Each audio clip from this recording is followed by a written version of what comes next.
Finalement, on a l'impression parfois qu'on dépense pas tellement, qu'on est plutôt économe d'argent, de budget et plus précisément, tu auras toujours des tentations et quand on ne comprend pas pourquoi on fait les choses, c'est voué à l'échec tôt ou tard.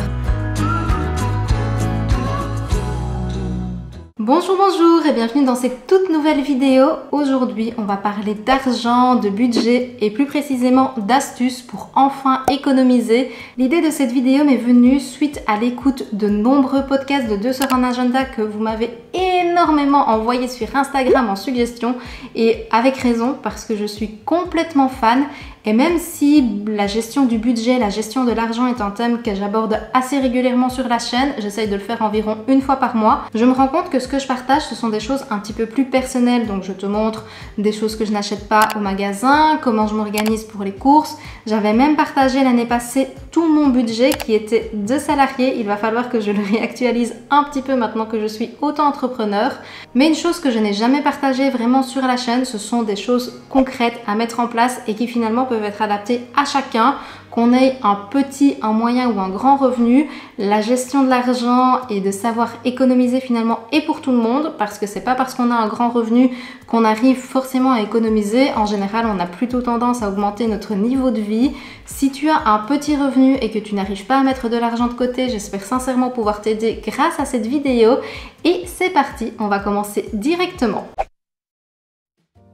Avant de me lancer dans le premier conseil, je voulais revoir avec toi finalement l'astuce 0, la base, qui est de savoir pourquoi tu veux mettre de l'argent de côté. Si tu n'as pas d'objectif, si tu n'as pas de but, ce ne sera pas forcément évident de le faire parce que tu verras toujours quelque chose de plus intéressant à acheter plutôt que d'économiser. Tu auras toujours des tentations et quand on ne comprend pas pourquoi on fait les choses, c'est voué à l'échec tôt ou tard. Économiser, ça peut être pour des tas de raisons, avoir simplement de l'argent sécuritaire si jamais tu dois changer ta machine à lessiver, si ton frigo tombe en panne, si ta voiture, malheureusement tu dois changer quelque chose dessus ou elle est carrément morte. Ça peut être aussi pour financer un projet qui te tient à cœur, un voyage, peut-être des transformations dans ta maison ou même carrément l'achat d'une maison parce que là aussi en général il faut un petit peu d'argent de côté pour pouvoir prétendre à un prêt. Bref, n'oublie pas de trouver ton pourquoi qui va te motiver. La première chose, c'est de faire la liste de tes dépenses. Donc, tu vas regarder sur ton compte bancaire dans les 3 mois précédents où est passé ton argent, dans quoi est-ce qu'il est parti. Finalement, on a l'impression parfois qu'on dépense pas tellement, qu'on est plutôt économe, mais on a des prélèvements qui se font alors qu'on n'a plus vraiment l'utilité de la chose. Je pense à Spotify, je pense à Audible, peut-être des applications fitness qui finalement tu ne les utilises plus, ou même carrément un abonnement à la salle de sport qui peut vite coûter 50, 60, si pas plus euros par mois.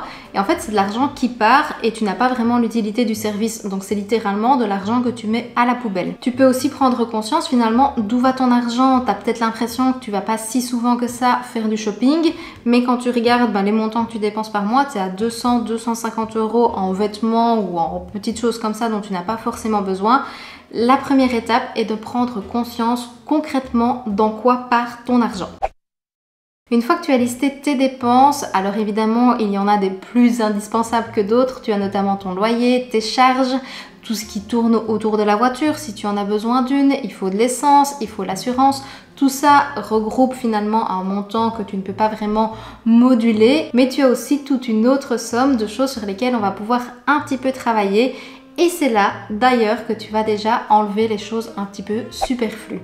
Ça fait déjà quelques euros de récupérer parce que si tu te rends compte finalement que tu dépensais 50 euros en choses inutiles, eh bien ces 50 euros, vu qu'ils étaient dépensés, le fait de les récupérer, tu vas pouvoir les épargner, les mettre sur ton livret A chaque mois. Ça pourrait être un point de départ d'une somme que tu économises chaque année. Et tu vas aussi peut-être prendre conscience que tiens, tu aimerais finalement faire plus de sorties au cinéma, plus de sorties en famille, mais que tu as cet argent-là qui s'en va pour rien, en fait tu peux le réutiliser pour des choses qui te semblent beaucoup plus importantes pour toi. La troisième chose qui est primordiale aussi selon moi, c'est de se payer en premier. Une fois que tu as un petit peu listé toutes tes dépenses, que tu te rends compte, là-dessus tu pourrais économiser, tu pourrais moins dépenser, tu as une certaine somme d'argent que tu sais que tu es capable d'économiser tous les mois. Et cette fameuse somme, je te suggère fortement de te la verser directement après ton salaire. Comme ça, tu sais, qu'elle n'est plus là. Elle est mise de côté. Quand il te reste de l'argent sur ton compte, si tu vois qu'il reste, je sais pas, fin du mois 100 €, on va avoir tendance à les dépenser. Le fait de se payer en premier, c'est s'assurer de se construire déjà une petite épargne. Ici, tu pourrais très bien aller le rechercher en cas d'imprévu, mais de base sur ton compte courant pour des dépenses type activités, vêtements, loisirs, tu sais qu'il y est plus et que tu dois faire avec la somme qu'il te reste après que tu aies versé celle-ci. Si jamais tu as envie d'acheter quelque chose, la question à se poser, c'est est-ce que tu en as réellement besoin? Est-ce que cet objet va vraiment t'apporter une plus-value dans ta vie, qu'il te manque au quotidien? Et tu dois regarder aussi dans ce que tu as déjà s'il n'y a pas un objet qui pourrait remplir une fonction similaire. N'hésite pas aussi à demander à ton entourage s'il n'y a pas quelque chose que tu peux emprunter si jamais tu as un besoin ponctuel, si tu fais des travaux, si voilà, moi je suis en train de repeindre ma maison, on avait besoin d'une échelle. On l'a emprunté parce qu'on sait qu'on en a besoin uniquement cette fois-ci et on n'a pas dû dépenser 50, 60, 100 € dans une échelle. On l'emprunte, notre besoin est ponctuel et on la rend juste après.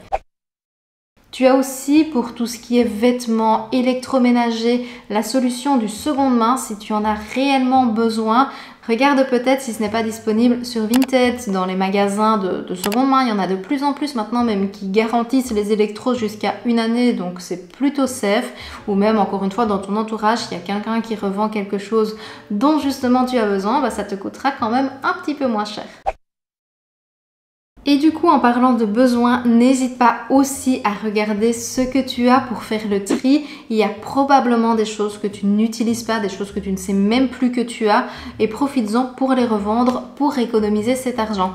Avoir des objets, des choses qui ne nous sont pas utiles, c'est en réalité de l'argent qui dort. Vu que cet objet, on l'a acheté et on n'utilise pas, en fait, si par exemple tu as un robot batteur qui t'a coûté 50 € mais que tu ne le sors absolument jamais, c'est littéralement un billet de 50 € qui dort dans ta cuisine. Pense donc à les revendre pour récupérer cette somme d'argent, les mettre de côté vu que de toute façon c'est pas une dépense, c'est pas quelque chose qui était attendu, c'était de l'argent qui dormait dans tes placards et en plus ça libérera pas mal de place chez toi.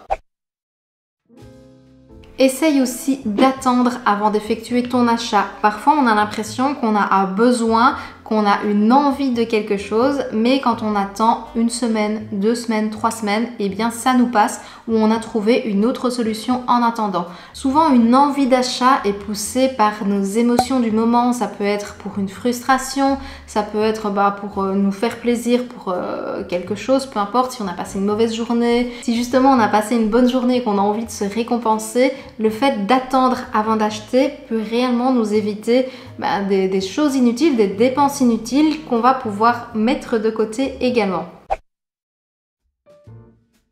Quand tu as fait toute ta liste de dépenses et que tu te rends compte qu'il y a des choses fixes qui reviennent tous les mois, il y a probablement dans tout ça des contrats, des choses que tu peux renégocier. Je pense notamment aux frais bancaires qui sont souvent quand même de 7, 8, 9 € par mois. Peut-être que tu peux voir avec ton banquier pour qu'il te baisse ses frais. Il y a tout ce qui est assurance. Si tu es client depuis 10 ans chez un assureur, essaye de voir avec lui s'il ne peut pas te faire une petite offre, ce qui est souvent le cas. Tout ce qui est téléphonie, internet, là aussi, en fait, là il faut un petit peu regarder et voir même s'il n'y a pas des offres un petit peu plus intéressantes chez la concurrence et ne pas hésiter à changer. Et c'est valable aussi pour tout ce qui est fournisseur d'électricité et de chauffage. Moi c'est quelque chose avec mon compagnon qu'on fait environ 1 fois tous les 6 mois, c'est qu'on se pose devant les offres actuelles de prix. C'est honnêtement pas si fastidieux que ça par rapport à toutes les belles économies qu'on peut faire. Ça va peut-être nous demander 1 heure, mais par rapport aux 6 mois prochains où on va pouvoir économiser, 7 heures valait la peine d'y être consacrée. Tu as pour les offres internet et téléphonie, tu peux très bien aussi voir qu'il y a une offre plus intéressante autre part. Là, tu peux très bien téléphoner à ton fournisseur actuel et lui demander de te faire un tarif plus intéressant parce que sinon tu vas changer. Et souvent pour eux, c'est beaucoup plus facile de garder un client que d'en avoir un nouveau, d'aller en chercher un nouveau. Donc ils te font souvent des belles petites réductions. Un challenge qui est hyper sympa à faire, c'est de se prévoir des semaines sans dépenses. Qu'est-ce que j'entends par là? En fait, ça va dépendre de toi et de ce qui te convient. Ça pourrait très bien être une semaine vide placard, vide congélateur, où tu ne vas pas faire de courses et où tu utilises ce que tu as déjà. Ça pourrait très bien être une semaine sans dépenses justement de vêtements, de resto, de choses un petit peu plus plaisir et loisirs. Essayez vraiment de s'y consacrer. Allez, une semaine tous les 2 mois à ne pas trop dépenser ou en tout cas n'avoir en dépense que les choses obligatoires type les factures, etc. Là, je ne te dis pas de ne pas les payer, évidemment il faut, mais plutôt toutes les dépenses autres, accessoires qui peuvent venir se greffer à ton budget. Et comme je te parlais de budget course, pense à te faire une liste de repas petit budget, des repas faciles, gourmands qui ne te coûtent pas grand chose. Ça, j'en propose énormément sur la chaîne et de plus en plus. Il y a des vidéos un petit peu spéciales étudiants, des choses comme ça. Tu peux faire des croque-monsieur, des crêpes. Il y a énormément de bons repas qui ne coûtent pas grand chose. Et en fait, ça va te permettre de récupérer de l'argent sur ton budget alimentaire. T'es pas obligé, si tu te fixes un montant de 100 € par semaine, à forcément tout dépenser. Tu peux te challenger. Allez, cette semaine, on fait que avec 50 €, mais on fait des repas finalement un petit peu plus simples et un petit peu plus sobres. C'était donc mes 10 conseils, mes 10 astuces qui peuvent enfin te permettre d'économiser. Le but ici n'est absolument pas de faire culpabiliser qui que ce soit si jamais tu n'arrives pas pour l'instant à mettre de l'argent de côté, mais plutôt justement pour t'aider à le faire et à retrouver un rapport sain avec l'argent. Quand on a des factures, quand on a des dépenses quand on ne sait pas où va notre argent, ça peut être un sujet qui nous stresse, un sujet tabou. J'avais vraiment pour ambition que cette vidéo t'aide à retrouver le contrôle de tes dépenses, le contrôle de ton argent. Gérer son budget, vouloir faire des économies ne fait absolument pas de toi quelqu'un de radin, bien au contraire.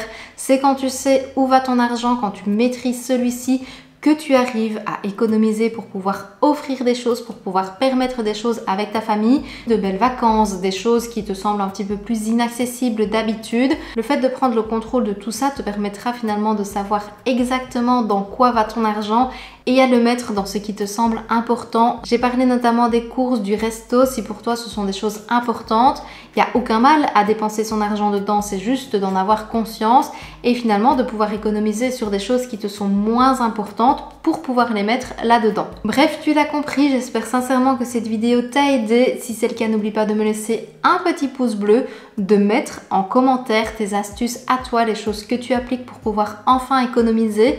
Moi, pour te partager toutes ces astuces, j'ai finalement fait un petit amalgame de tout ce que j'avais entendu dans les podcasts de 2 sœurs un agenda.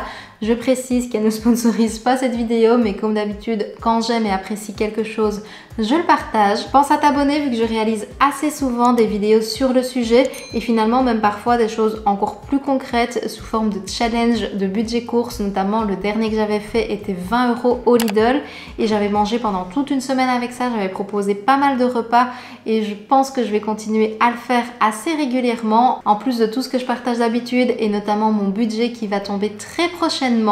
Là-dessus, comme d'habitude, prends soin de toi et je te dis santé!